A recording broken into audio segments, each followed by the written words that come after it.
Chief minister ಕುರ್ಚಿ ಕರೆಸು ದಿನ ಹಗಲು ರಾತ್ರಿ ಬಿಡ್ತೀರ ನಿಮ್ಮೊಬ್ಬರಿಗೇನೆ. ನಾ ಚೀಫ್ ಮಿನಿಸ್ಟರ್ ಆಗ್ಲೇಬೇಕ್ರಿ. ನಿಮ್ ಜೀವನದಾಗಲ್ಲ. I want to become a chief minister.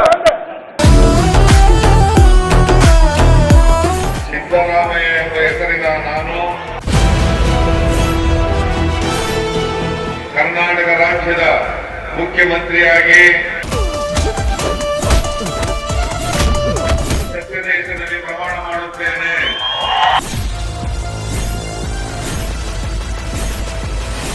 ರಾಜ್ಯ ರಾಜಕೀಯದಲ್ಲಿ ನಾಳೆ ಅತಿ ಮಹತ್ವದ ದಿನ.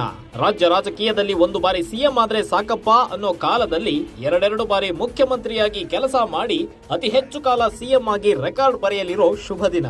ಕರುನಾಡಿನ ಸುದೀರ್ಘ ಅವಧಿಯ ಮುಖ್ಯಮಂತ್ರಿ ಯಾರು ಅಂದ ಕೂಡಲೇ ನಮಗೆ ನೆನಪಾಗೋದು ಹಿಂದುಳಿದ ವರ್ಗಗಳ ಹರಿಕಾರ ಮಾಜಿ ಸಿಎಂ ದಿವಂಗತ ದೇವರಾಜ ಅರಸು ಅವರು. ಆದ್ರೆ ದೇವರಾಜ ಅರಸು ಅವರ ದಾಖಲೆಯನ್ನ ಇನ್ನೇನು ಕೇವಲ ಒಂದು ದಿನದಲ್ಲಿ ಮುರಿಯುವ ಹೊಸ್ತಿಲಲ್ಲಿದ್ದಾರೆ ಮೈಸೂರಿನ ಟಗರು ಭಾಗ್ಯರಾಮಯ್ಯ ಅನ್ನರಾಮಯ್ಯ, ನಮ್ಮ ನಾಡಿನ ಧೀಮಂತ ಮುಖ್ಯಮಂತ್ರಿ ಸಿದ್ದರಾಮಯ್ಯ. ದೇವರಾಜ ಅರಸು ರೆಕಾರ್ಡ್ ಉಡೀಸ್ ಸಿದ್ದು ದಿ ಬಾಸ್. 2792 ದಿನ ದಾಖಲೆ ಬರದೇ ಬಿಟ್ರು ಸಿದ್ದಣ್ಣ. ಟಗರು ಇತಿಹಾಸ ಕರ್ನಾಟಕ ಪೊಲಿಟಿಕಲ್ ಫೀಲ್ಡ್ಗೆ ಹುಲಿಯ ಬಾದ್ಶಾ. ಹೌದು ವೀಕ್ಷಕರೇ, ನಮ್ಮ ಕರುನಾಡು ಕಂಡ ಮುಖ್ಯಮಂತ್ರಿಗಳ ಪೈಕಿ ದೇವರಾಜ ಅರಸು ಅವರು ಅತಿ ಹೆಚ್ಚು ಕಾಲ ಸಿಎಂ ಆಗಿ ಸೇವೆ ಸಲ್ಲಿಸಿದ್ರು. ಆದ್ರೆ ನಾಳೆ ಸಿಎಂ ಸಿದ್ದರಾಮಯ್ಯ ಆ ಒಂದು ರೆಕಾರ್ಡ್ ಅನ್ನ ಬ್ರೇಕ್ ಮಾಡಿ ರೆಕಾರ್ಡ್ ರಾಮಯ್ಯ ಆಗಲಿದ್ದಾರೆ. ದೇವರಾಜ ಅರಸು ಅವರು 1972 ಮಾರ್ಚ್ 20ರಂದು ಮೊದಲ ಬಾರಿಗೆ ಸಿಎಂ ಆಗಿ ಅಧಿಕಾರ ಸ್ವೀಕಾರ ಮಾಡಿದ್ರು. ನಂತರ 1977 ಡಿಸೆಂಬರ್ 31ರವರೆಗೆ ಅಂದ್ರೆ 5 ವರ್ಷ 286 ದಿನಗಳ ಕಾಲ ಸಿಎಂ ಆಗಿದ್ರು.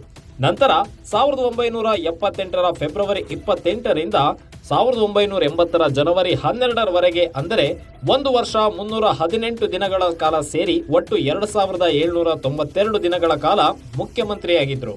ಈ ಮೂಲಕ ದೇವರಾಜ ಅರಸು ಅವರು ಸುದೀರ್ಘ ಕಾಲ ಸಿಎಂ ಆಗಿ ಆಳ್ವಿಕೆ ನಡೆಸಿದ ಮುಖ್ಯಮಂತ್ರಿ ಎಂಬ ಪಟ್ಟವನ್ನ ಗಿಟ್ಟಿಸಿಕೊಂಡಿದ್ರು.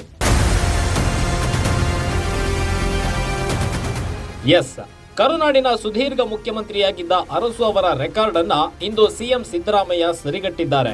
ಅಂದ್ರೆ ಸಿದ್ದರಾಮಯ್ಯ ಮುಖ್ಯಮಂತ್ರಿಯಾಗಿ 2792 ದಿನಗಳನ್ನ ಪೂರೈಸಿದ್ದಾರೆ.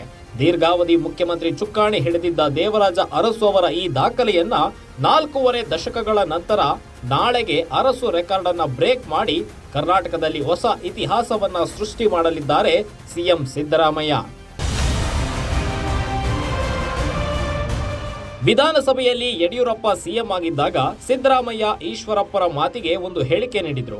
ನಾನು ಚೀಫ್ ಮಿನಿಸ್ಟರ್ ಆಗ್ಲೇಬೇಕು ರೀ, I want to become a chief minister ಅಂತ ಸದನದಲ್ಲಿ ಅಬ್ಬರಿಸಿದ್ರು.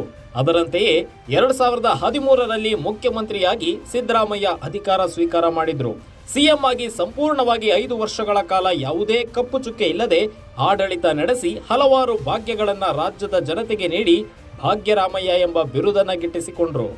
ಸಿದ್ದರಾಮಯ್ಯ ಎಂಬ ಹೆಸರಿನ ನಾನು ಕಾನೂನಿನ ಮೂಲಕ ಸ್ಥಾಪಿತವಾದ ಭಾರತದ ಸಂವಿಧಾನದ ವಿಷಯದಲ್ಲಿ ನಿಜವಾದ ಶ್ರದ್ಧೆ ಮತ್ತು ನಿಷ್ಠೆಯನ್ನು ಹೊಂದಿರುತ್ತೇನೆಂದು ಒಂದು ಬಾರಿ ಸಿಎಂ ಆಗಿ ಆಡಳಿತ ನಡೆಸಿದ ಮೇಲೆ ನಂತರದ ಚುನಾವಣೆಯಲ್ಲಿ ಸೋಲು ಕಾಣಬೇಕಾಯಿತು. ಆಗ ವಿರೋಧ ಪಕ್ಷದ ನಾಯಕನಾಗಿ ಮತ್ತೆ ಸದನದಲ್ಲಿ ಅಬ್ಬರಿಸಿದ್ರು. ಯಾವುದೇ ಕೆಲಸ ಕೊಟ್ಟರು ಸಮರ್ಥವಾಗಿ ನಿಭಾಯಿಸುವಲ್ಲಿ ನಿಪುಣ ಈ ಟಗರು. ಸದನದಲ್ಲಿ ಟಗರು ಗುಟುರು ಹಾಕಿದ್ರೆ ಎಲ್ಲರೂ ಗಪ್ ಚುಪ್ ಅನ್ನು ಹಾಗೆ ಕುಳಿತು ಕೇಳ್ತಾರೆ. ಸಿಎಂ ಸಿದ್ದರಾಮಯ್ಯ ನುಡಿದಂತೆ ನಡೆಯುವ ನಾಯಕ, ಜೊತೆಗೆ ಅಹಿಂದ ವರ್ಗದ ಪ್ರಶ್ನಾತೀತ ನಾಯಕ. ಸಿದ್ದುಗೆ ಅವರದ್ದೇ ಆದ ಫ್ಯಾನ್ ಬೇಸ್ ಇದೆ. ಇದಕ್ಕೆ ಉದಾಹರಣೆ ಎನ್ನುವಂತೆ ದಾವಣಗೆರೆಯಲ್ಲಿ ನಡೆದ 75ನೇ ವರ್ಷದ ಹುಟ್ಟುಹಬ್ಬದ ಕಾರ್ಯಕ್ರಮದಲ್ಲಿ ಸೇರಿದ್ದ ಜನ, ಆ ಲಕ್ಷಾಂತರ ಜನ ಕಂಡು ಸ್ವತಃ ರಾಹುಲ್ ಗಾಂಧಿಯೇ ಬೆಚ್ಚಿ ಬಿದ್ದಿದ್ರು. ಸಿದ್ದರಾಮಯ್ಯ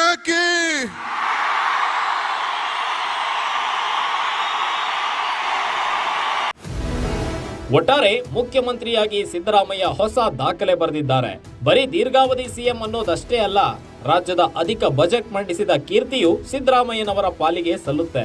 ಸಿದ್ದರಾಮಯ್ಯರ ಈ ರೆಕಾರ್ಡ್ಗೆ ಅಭಿಮಾನಿಗಳು ನಾಡಿನೆಲ್ಲೆಡೆ ಸಂಭ್ರಮದಲ್ಲಿ ಮುಳುಗಿದ್ದಾರೆ. ಇಂತಹ ಮುಖ್ಯಮಂತ್ರಿ ಮತ್ತೆ ರಾಜ್ಯಕ್ಕೆ ಸಿಗ್ತಾರಾ ಎಂಬುದು ಹಲವರ ಪ್ರಶ್ನೆಯಾಗಿದ್ರೆ, ರೆಕಾರ್ಡ್ ಇರೋದೇ ಬ್ರೇಕ್ ಮಾಡೋಕೆ, ನನ್ನ ರೆಕಾರ್ಡ್ ಅನ್ನ ಬೇರೆಯವರು ಬ್ರೇಕ್ ಮಾಡಲಿ ಎಂದು ನಾಜೂಕಾಗಿ ಉತ್ತರ ಕೊಟ್ಟಿದ್ದಾರೆ CM Siddaramaiah. Vishwanath Hosakere, news desk, ಸಂಪೂರ್ಣ ನ್ಯೂಸ್. ಸಂಪೂರ್ಣ ನ್ಯೂಸ್, ನಮ್ಮ ನಡಿಗೆ ವಾಸ್ತವದ ಕಡೆಗೆ. ಇದು ನಿಮ್ಮ ಧ್ವನಿ.